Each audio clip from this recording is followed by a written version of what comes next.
Mic Check exclusive. We got Grover. What's good, man? Hey, how you doing? So, when did you start playing drums? Phew! I started playing drums as a kid. I started playing in my dad's church. Mm-hmm. My father was the pastor. My mother was the first lady, but the minister of music, and it went on from there. That's what's up. So, Yeah. what drummers do you look up to? Oh my gosh! Let's see here. Where do I begin? Most drummers I look up to.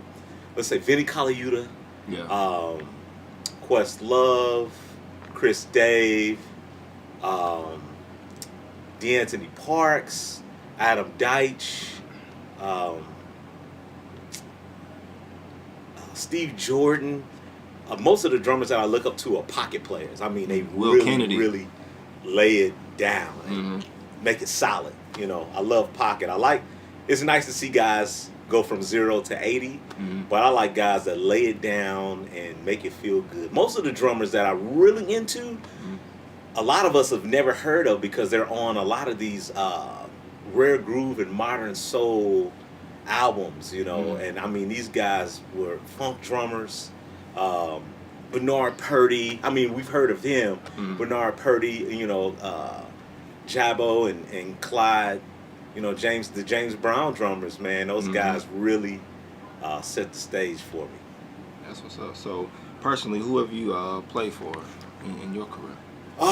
So far, oh my gosh, I've had the honor of playing and backing so many artists from Viggy Winans when I started off as a kid, with different, especially in the gospel scene here in St. Louis, different artists would come in town. I had a chance to William Beckton, Vicky Winans, Candy Staten. I know there's variations between Yeah. their name. Let's see here, Cy Smith, Zoe. Um, that's a tag team that I love hitting with. Let's see here. I've had a chance to back Joan Rivers. That was fun. Kim Parks, saxophone jazz player, or saxophonist, excuse me. Let's see here. Bill Watrous, uh, Maynard Ferguson. That was fun. Uh, there's such a wide range of artists that I've had the opportunity to play with and back, and it's been a lot of fun. Chico DeBarge was another one. That was a Wow. fun gig, playing with him. That's Yeah, dope. so it's tons of musicians. Though it's a long list. I'm grateful. Yeah. So, out of all those artists, what's your favorite genre? You say you like to play best. My favorite. I've actually developed the term or name. They call me a stylist, Mm-hmm. and I like all styles of music. I don't really have a favorite. There's one style of music that sticks out particular for me. As a kid till now, house music. Mm. I'm a house music freak. I'm a house head. I love house music. Maybe that could be my favorite. I guess that if that's my favorite. I mean, I love a lot of the old soul, rare groove music that really doesn't get popped off here in the States. Really played a lot of overseas. Right. But house music is my lover. That's my baby. That's what's up. So, what's your opinion on, the St. Louis musicians movement going on in St. Louis, ranging from gospel, R&B, jazz, and rock and hip hop? What do you think the state of the musicianship here is? It's changed. It's changed a lot from the time I was coming around in the 90s till now. It was a big scene back in the 90s, early 2000s, and then it changed. And now things are coming back around again. I'm seeing artists such as yourself, Uncle Darius Robbins, my man Darius. There's a lot of awesome hip hop that's going on in the city. Artists that I get the opportunity to play with, and rock. The scene is coming back around slowly. I wish from touring way in the past in my drum bugle corps days, and even now going out on the road and venturing into a lot of cities, I would like to see our city become more progressive more of an industry city, so to speak. As like you go to like Austin, Texas, for instance. Right.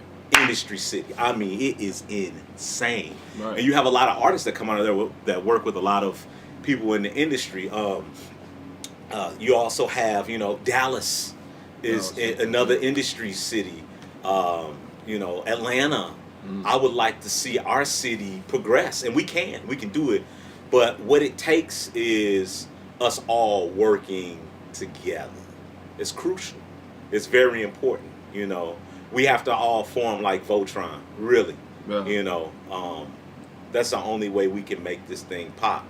What I've seen from our scene is a lot of musicians. I heard people say it's hard to make it in New York. Man, if you can make it here in St. Louis and make it out, then man, you really done well for yourself. But as this city goes, I've seen a lot that happens with awesome artists and talent. They don't get the I guess approval, praise, recognition, love. Let's say that. Yeah, love. And then when they leave, yeah, bam, they blow up, or they do what they have to do here, and they blow up somewhere else, and we got to change that, man. There's a disconnect, like everybody turns on you. Yeah, man, we have to support one another. I mean, whatever style. I mean, we can cross genres.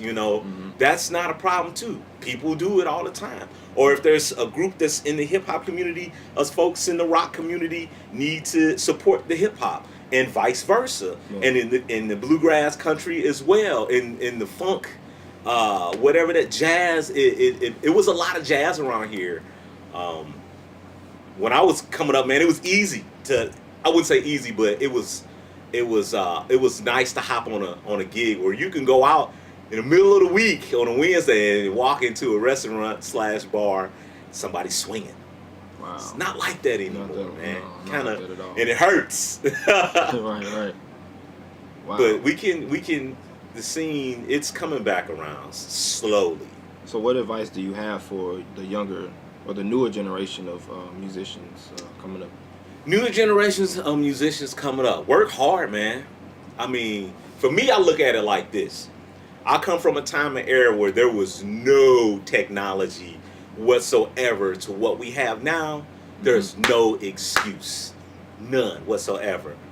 You got the internet, which is, media, social media. You can connect with, all of your favorite artists. So, like, I remember being a kid and spending hours upon hours in the library, having records. And I would check out these records and tapes, and I would sit there and listen to them before I would take them home, and I was like, okay, I want this one. I want this Benny Goodman. I want the Buddy Rich, Lionel Hampton. I would take these records and sit there and listen to them, be like, I'm gonna go home and I'm gonna practice this.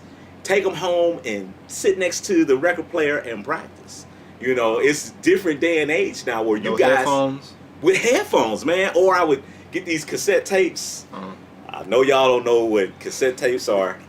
It's okay, but you should know what records are. Hey, man, vinyl can never leave, man. That's a luxury right there. But man, I put on the headphones, grab tape, and just go to town. Man, discipline is very important. Being able to discipline yourself to sit in the basement. I mean, there's one thing that I have noticed about us as artists. You spend a lot of time alone, man. I mean, seriously, because you're writing, you're singing, you're addressing, you're commanding your instrument, and you're putting the discipline in that you need to be a better musician.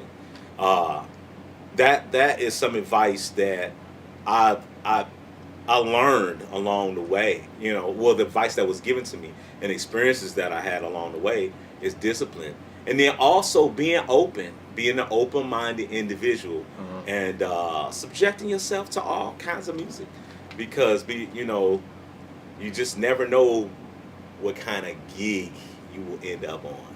That's true. And it is crucial and important that you come with a good attitude. I have a motto that I live by. Attitude is everything.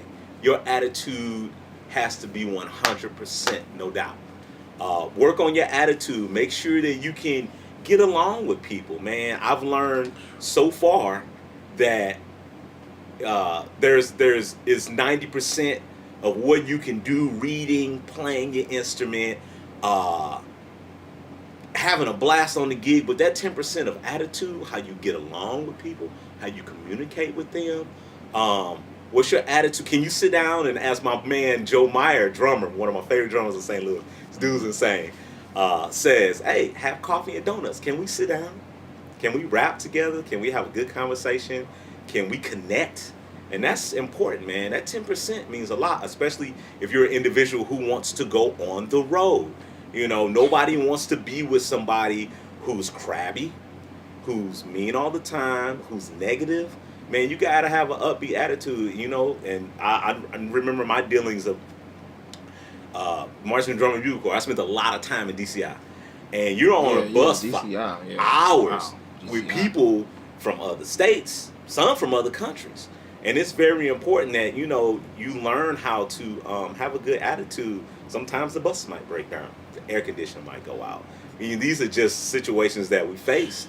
You know, and even just being on the road with my buddies, my friends now, because I treat my musician friends, man, y'all like my family. I mean, seriously.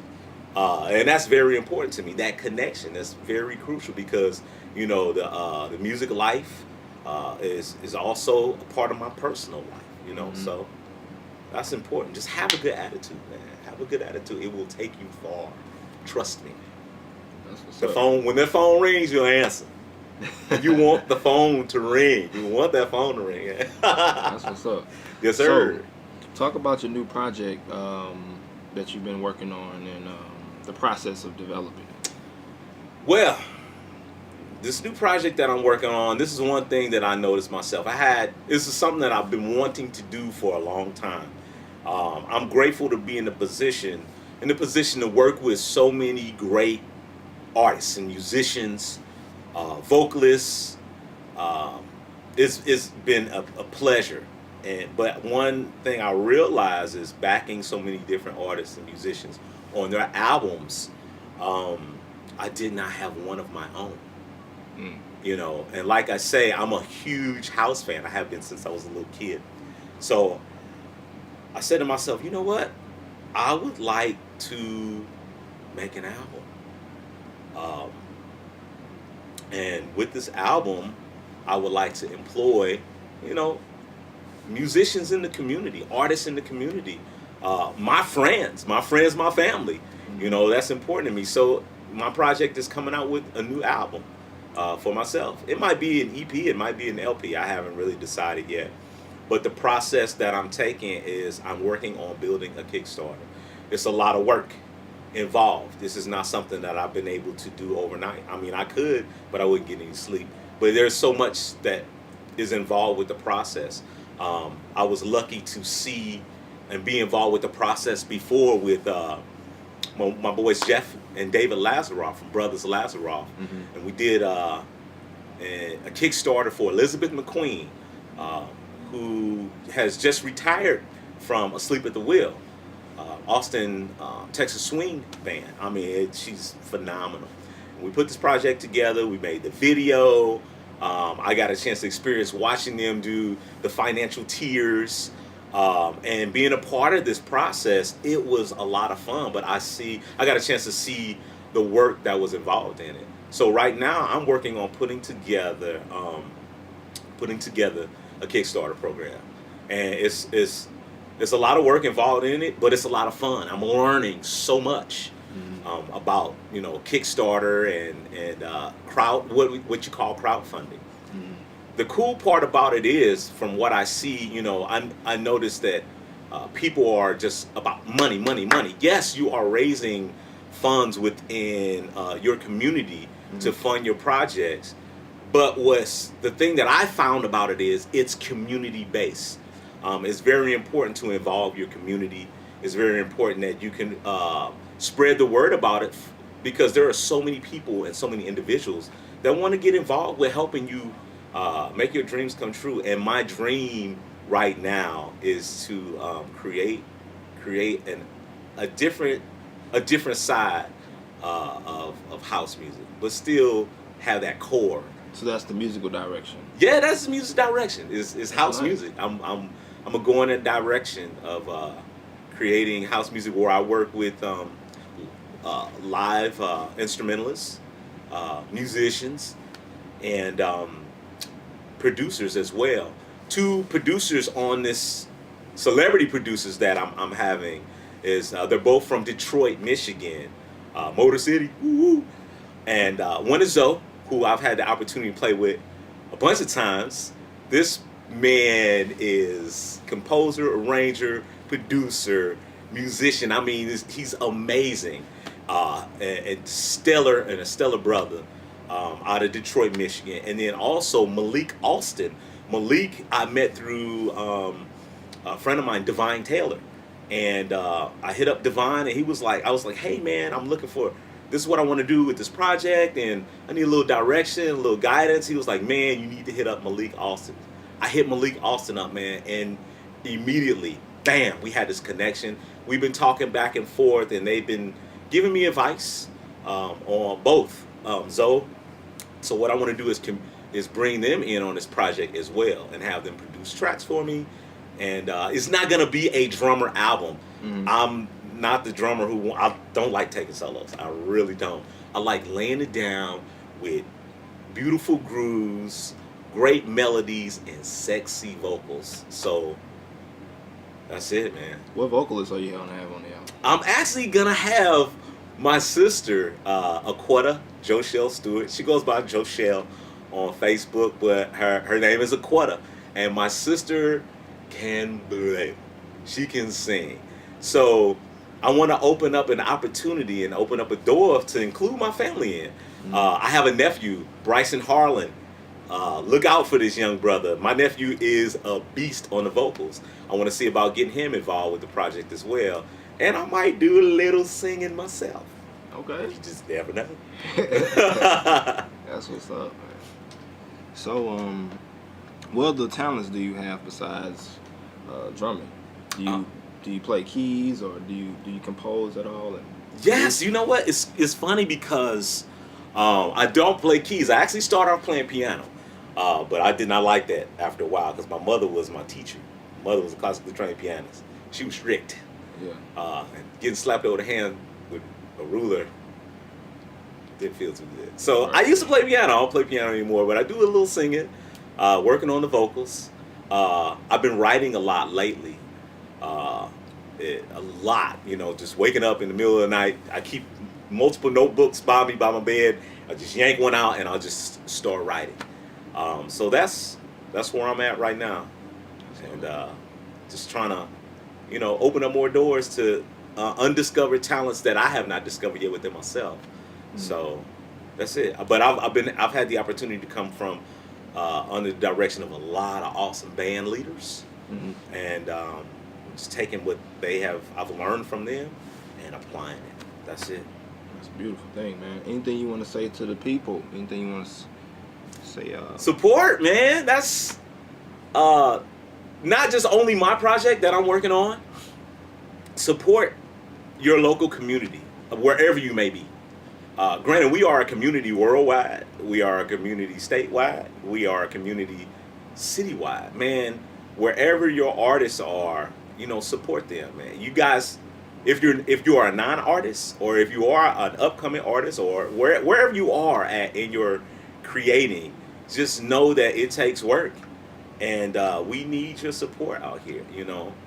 This is, our craft means a lot to us. I have found that a lot of artists have day jobs. I have one myself. And on top of that, you go to work and you get home and you're grinding too. So you're grinding on your gift, your talent. And just ask you to support, man. That's it. And appreciate your time, appreciate you listening. I'm excited. I cannot wait. You guys have no idea. You have no idea. I'm so excited. But I have to learn so far with this is patience, one day at a time. Yes. You know, one day at a time, and just keep building, keep building. And the biggest thing that I've learned, two things, just remember this. Attitude is everything, but discipline before freedom. Seriously.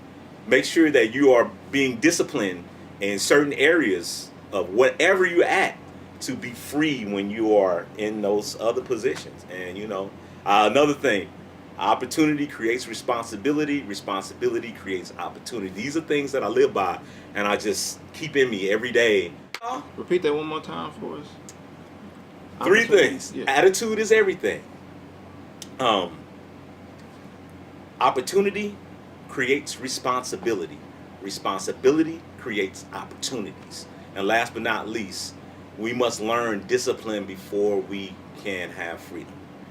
You know, my example by that, if you don't get, I found that a lot of people with the discipline before freedom, they win a lottery or they come into a lot of money. And they don't have the discipline of understanding how money works or how to use that money, how to invest that money with themselves or wherever they want to put it. Within a few years, that money's gone. Yeah.